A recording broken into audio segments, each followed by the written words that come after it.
Two Alberta men are speaking out after being forced to stay at a federal quarantine hotel.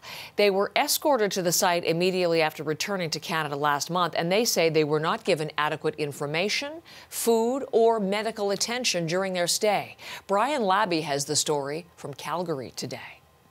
The two travelers arrived here at the Calgary airport last month. They were escorted in one case by police and security to a vehicle that whisked them away to a confidential quarantine site. They say they were mistreated and subjected to poor communication about where they were going and for how long. When can I get a test? You don't know.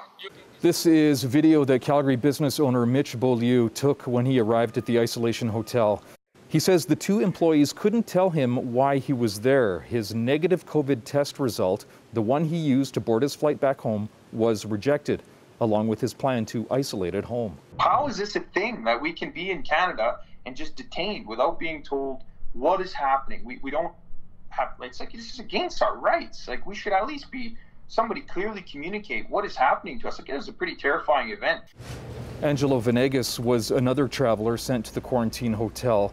His plan to isolate at home was rejected because his mother and sister have health conditions. He says there wasn't enough food, the portions were small, and only unhealthy snacks were available between 6 p.m. and 9 a.m. No outside deliveries or care packages were allowed. The worst part for him was getting help for an infected toe.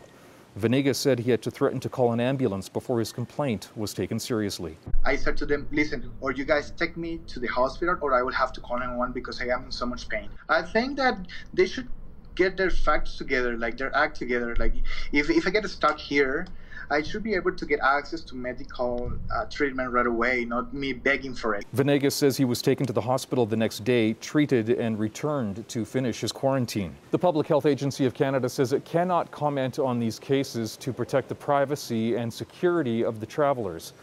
The Prime Minister was asked about these cases. He says his government is looking into it. We need to do everything we need to keep people safe. We need to do that in a way that is respecting people's dignity and supporting them properly. And I can assure you that everyone is following up carefully to make sure that the conditions in which people have to do their quarantine or their testing are always adequate. So far, 5,000 Canadians have been held in federal quarantine sites. Angelo Venegas, who spent the full 14 days in quarantine, says he is now considering legal action. Mitch Beaulieu was released after 3 nights and a negative COVID test result.